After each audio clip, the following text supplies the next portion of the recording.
Tout d'abord, je remercie tous ceux qui pensent à mettre un pouce et un commentaire. C'est le meilleur moyen de me soutenir et de permettre à la chaîne de gagner en visibilité. Trêve d'aparté, on peut y aller. Dans un épisode précédent, je vous parlais de la CIA. Oui, je sais, ça fait mieux en anglais. Et de son fameux projet Stargate. L'objectif de ce projet ? Investiguer la réalité et les applications potentielles, tant militaires que civiles, des phénomènes psychiques comme la vision à distance, mais aussi la télékinésie.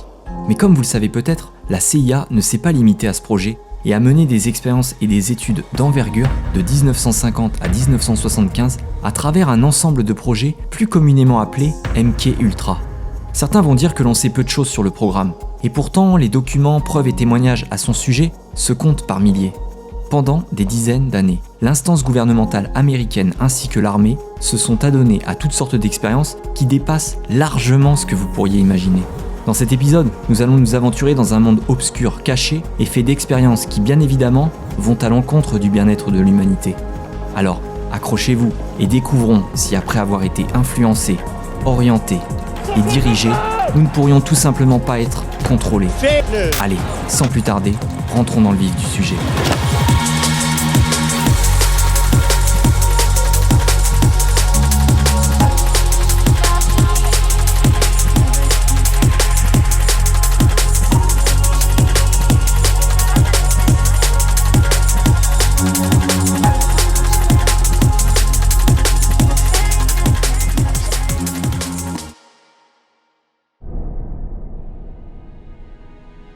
À la fin de la Seconde Guerre mondiale, le monde découvre l'horreur des camps allemands et des expériences réalisées sur des êtres humains.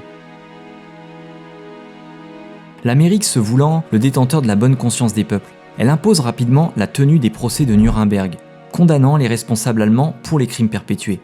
Mais ce que l'on oublie souvent de dire, c'est que les Américains exfiltreront une grande partie des scientifiques allemands non condamnés à travers l'opération Paperclip. Je suis désolé une fois de plus de le rappeler, mais que voulez-vous ? Tout est lié. Quoi qu'il en soit, fort de cette nouvelle matière grise, le pays de l'oncle Sam va s'adonner à développer toutes sortes d'expériences. Peu après Hiroshima et Nagasaki, des tests de grande échelle sont menés sur l'atoll de Bikini. On fait exploser des bombes. Pour mesurer les impacts de la radioactivité, on envoie les militaires sur place en leur demandant de nettoyer les dégâts ou d'éteindre les incendies. Inutile de préciser que la vie de ces soldats sera mise en péril. Pendant cette année, toujours pour comprendre les effets de la radioactivité, des dizaines d'enfants malades mentaux seront nourris de céréales radioactives dans une école du Massachusetts. Lorsqu'il est question d'inhumanité, les enfants aussi sont concernés. De 1946 à 1948 au Guatemala, l'armée américaine inocule des virus comme la syphilis à des centaines de soldats, prostituées, détenus et même des enfants. Bilan officiel, 94 morts. Les États-Unis seront condamnés pour ce crime contre l'humanité. En 1949, Allen Dulles, directeur de la CIA, lance les projets Bluebird puis Archok. Vous vous dites que tester une arme bactériologique sur sa propre population est prohibé ? En 1950, un bateau de guerre déverse à coups d'aérosol une maladie nosocomiale sur la baie de San Francisco. Bilan, 11 personnes hospitalisées et un mort. Le 13 avril 1953, la CIA lance un nouveau projet. Son directeur n'est autre que le psychiatre spécialiste en armes chimiques, Sidney Gottlieb. Nom de code de ce projet, MKUltra. Pour bien comprendre tout simplement de quoi il s'agit, retenez ceci. L'objectif principal du programme MKUltra sera d'influencer et de contrôler le comportement humain. Pour bien comprendre les motivations de ce projet, il est important de recontextualiser. Après la Seconde Guerre mondiale, les Américains redoutent que les Soviétiques soient parvenus à briser les résistances psychologiques d'un individu par des techniques de lavage de cerveau. Durant la guerre de Corée, les Américains affirment que les Nord-Coréens, soutenus notamment par les nations communistes, auraient réussi à retourner des soldats américains prisonniers. Appuyant cette thèse, des pilotes américains prisonniers s'expriment également sur Radio Pékin pour critiquer les États-Unis. Et pourtant, ceux-ci ne semblent pas avoir été torturés. Dans un contexte de guerre froide et alimenté par l'idée que de potentiels agents communistes espions seraient présents sur le territoire, la CIA va dépenser des millions de dollars pour ses études. But de la manœuvre ? Effacer la mémoire. Trouver un moyen de faire avouer un ennemi ou fabriquer une machine humaine prête à tuer. Gottlieb et ses confrères vont alors jouer les apprentis sorciers, bien évidemment sous couvert du motif noble de servir la patrie. L'agence cherchera même à manipuler des dirigeants étrangers. à la longueur du dialogue que je viens d'avoir avec M. Poutine. Qu'est-ce que vous préférez, que je réponde aux questions? Alors, y a-t-il des questions? Gottlieb proposera notamment de vaporiser du LSD dans le studio de télévision de Fidel Castro et même d'utiliser un stylo-plume empoisonné, ambiance guerre froide. Si vous vous demandez jusqu'où ils étaient capables d'aller, écoutez ces révélations de documents déclassifiés. Au cours du programme Phoenix au Vietnam, les prisonniers subissaient également des trépanations à vif, avec implantation d'électrodes avant d'être abattus. Bon, vous vous dites peut-être qu'en temps de guerre tout est permis, admettons, mais quand il s'agit de sa propre patrie. En 1966, des bactéries cachées dans des ampoules électriques dans le métro de New York sont propulsées. Le but de cette expérience étant d'observer la vitesse de propagation en cas de guerre bactériologique. Dans les années 50, la CIA s'intéresse beaucoup à une drogue qui vient d'être découverte par le chimiste allemand Albert Hofmann. Cette nouvelle drogue, c'est le LSD. On ne peut évidemment pas parler de drogue et de CIA sans s'interroger sur cette affaire qui a défrayé la chronique. C'est bien en France que la CIA aurait pu tester grandeur nature la propagation du LSD sur des civils. En août 1951, une série d'intoxications alimentaires va bouleverser ce petit village du Gard. Et quand je parle d'intoxication, n'allez pas imaginer un phénomène du genre vomissement ou diarrhée, comme après votre dernier nouvel an trop arrosé. Enfin ça c'était avant. Là on parle de crise de folie hardcore, des gens pris d'hallucinations se retrouvant internés ou pour certains cas allant jusqu'à se défenestrer. La nuit du 25 au 26 août, que les gens du coin appelleront la nuit de l'apocalypse. On verra basculer ce village dans la folie. Triste bilan, 200 à 300 personnes très gravement atteintes et 7 décès. En 1965, la piste de l'ergotisme sera privilégiée par la justice, mais pourtant sans véritable preuve d'une farine avariée. Selon le journaliste américain indépendant Hank Albarelli, la CIA aurait testé le LSD comme arme de guerre sur la population spiripontaine. Enquêtant sur la mort suspecte du biochimiste Frank Olson, Albarelli met en évidence les recherches d'Olson sur la mise au point d'armes biologiques et de techniques d'interrogatoire via l'usage de drogue, et pense qu'Olson était chargé de superviser le test à Pont-Saint-Esprit. Ce qui vient rendre toute cette affaire mystérieuse, c'est qu'Olson va se défenestrer en 1953. Selon la CIA, Olson aurait pris du LSD et au cours d'une crise de paranoïa aiguë, il se serait suicidé. Le fils de Frank Olson conteste cette version et prétend que son père a été supprimé en raison de ses connaissances sur les techniques d'interrogatoire, parfois musclées, voire mortelles, utilisées par la CIA. Plus tard, le corps d'Olson sera exhumé et des traces sur sa boîte crânienne suggèrent qu'il aurait reçu un coup avant sa chute mortelle. Je vous vois venir, bande de petits complotistes.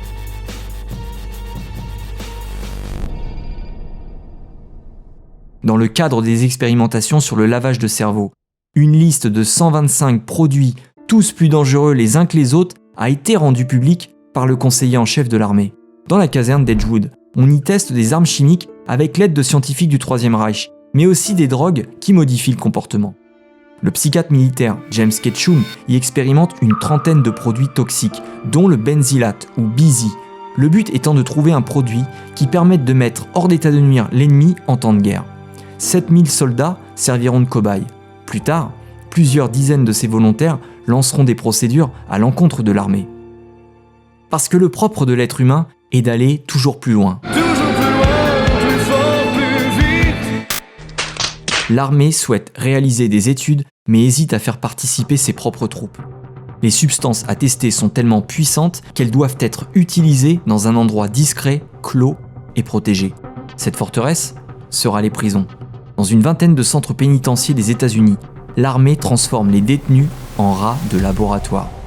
Dis donc, elle a pas la pêche, Calinette. Mais arrête avec ça, t'es con, tu vas la tuer. De 1963 à 73, les détenus, sans le savoir, se voyaient injecter des substances irradiées ou des produits chimiques très dangereux. On ira jusqu'à enduire le visage de certains détenus avec de la dioxine. Glauque. La morale, les États-Unis la placent bien en dessous de la nation. Et la CIA veut aller encore plus loin. Alors que l'armée rôde dans les prisons, la CIA s'aventure dans les hôpitaux. Une prime est donnée à celui qui réussira à transformer un être humain en robot.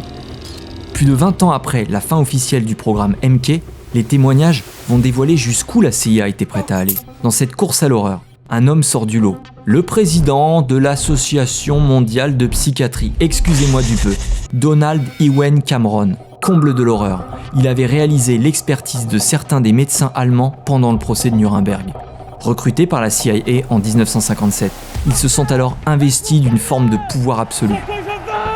Au sein du département psychiatrique qu'il a créé à l'université McGill au Canada, Cameron expérimente au-delà du pensable et sa prestigieuse renommée sert d'appât pour recruter ses futures victimes. Les cobayes sont placés dans des comas artificiels pendant plusieurs semaines et soumis à des doses massives d'électrochocs, tandis qu'un enregistrement diffuse en boucle des injonctions. Drogue, hypnose ou privation de sommeil, tout est essayé. Certains en perdront la parole ou deviendront incontinents. En 1972, Martha Stephens, professeure d'anglais à l'université de Cincinnati, remarque que le département médical irradie à des doses massives des malades qui se présentent avec des tumeurs bénignes. Elle enquête et se rend compte que l'armée finance le programme. Les cobayes sont majoritairement noirs et pauvres. 90 personnes seront irradiées et décéderont. Grâce à Martha, l'équipe médicale et le radiologiste réputé Eugene Sainger seront jugés. Lors du procès, la juge dira « Pour justifier les vies que vous avez prises, vous vous protégez derrière les mêmes excuses que celles utilisées par les médecins nazis à Nuremberg. » Ne pensez pas que la CIA s'est arrêtée là, et les dossiers déclassifiés vont révéler des expériences impensables. Le sous-projet 119 du programme avait pour objectif notamment de trouver les techniques d'activation de l'organisme humain par des moyens électroniques distants. Autrement dit, des électrodes étaient implantées dans le cerveau des gens. Ensuite, à l'aide d'un transmetteur, leur comportement était modifié, passant d'un état léthargique à un état violent. Inspiré par l'expérience du taureau du docteur Delgado, ces expériences dignes du roman de Mary Shelley sont pourtant bien réelles. La CIA voulait créer un être humain programmable à distance. Le scandale du Watergate en 1972 va semer la panique au sein de la CIA. Elle sait qu'elle a bafoué tous les codes éthiques. Pourtant, certains pensent que Nixon n'était pas au courant de ce qui se passait dans les laboratoires. Avant de démissionner, le directeur de la CIA, Richard Helms, ordonne l'arrêt des expérimentations ainsi que la destruction de tous les documents relatifs au programme MK-Ultra.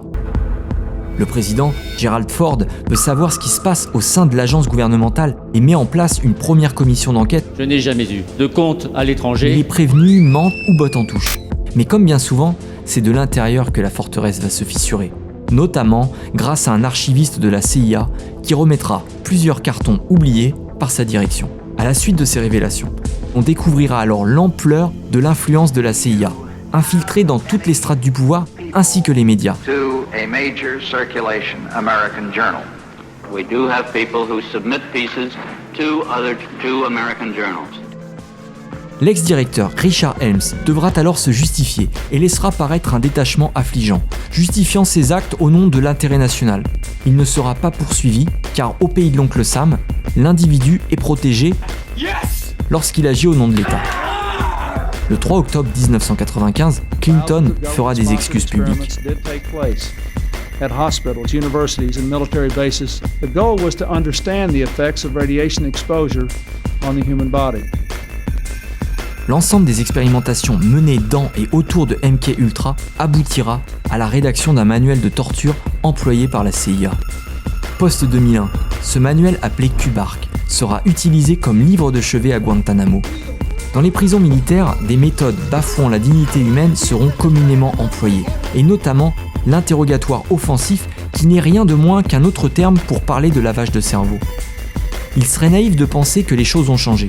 En 2014, Obama devra à son tour s'excuser pour les méthodes employées par la CIA et l'armée. In the immediate aftermath of 9/11, we did some things that were wrong, but we tortured some folks. Pensez-vous réellement que ce genre d'expérience soit du passé ? Je dédicace cet épisode à toutes les victimes d'expériences et de conflits armés. Et n'oublions surtout pas que dans l'ingéniosité morbide, les limites sont sans cesse repoussées.